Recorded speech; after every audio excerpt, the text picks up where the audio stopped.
So hey guys, welcome back to my channel. So ఈరోజు నేను material తీసుకుని stitch చేయించుకున్న ఒక హాఫ్ సారీ అయితే మీకు ఇక్కడ చూపిస్తున్నాను. సో ఇది ఆ మధ్య బాగా ట్రెండ్ అయినాయి కదా ఈ శారీస్.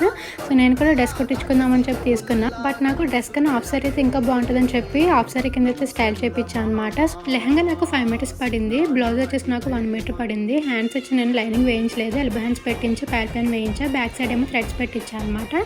సో లెహంగా ఏదైతే వచ్చిందో బ్లౌజ్ కూడా అదే స్టిచ్ చేయించాను అనమాట. హాఫ్ సారీ వచ్చేసి ఇలా తీసుకున్నాను నేను. పింక్ కలర్ ఫ్లవర్స్ తో చాలా బాగుందన్నమాట. 4 సైడ్స్ కూడా మనకి కట్ వర్క్ మోడల్ లో వస్తుంది, గోల్డ్ కలర్ లో. మధ్యలో కూడా మనకి గోల్డ్ కలర్ బూటీస్ తో ఫ్లవర్స్ అయితే వస్తాయి. ఇది మనం హాఫ్ సారీ కింద కాదు, లాంగ్ డ్రెస్సెస్ మీదకి చున్నీ కింద కూడా వేసుకోవచ్చు అనమాట. సో వేసుకుని ఫైనల్ లుక్ అయితే ఇలా ఉంటుంది. సో నేను దీనికి సంబంధించిన లాంగ్ వీడియో అనేది ఆల్రెడీ అప్లోడ్ చేశాను. నా ఛానల్ నేమ్ కింద లింక్ అనేది ఇస్తాను, ఒకసారి చెక్ చేసేయండి. అండ్ నా అవుట్ఫిట్ మీకు ఎలా అనిపించిందో కమెంట్ చేసేయండి. సో ఇలాంటి వీడియోస్ కోసం మన ఛానల్ సబ్స్క్రైబ్ చేసేసుకోండి. బాయ్.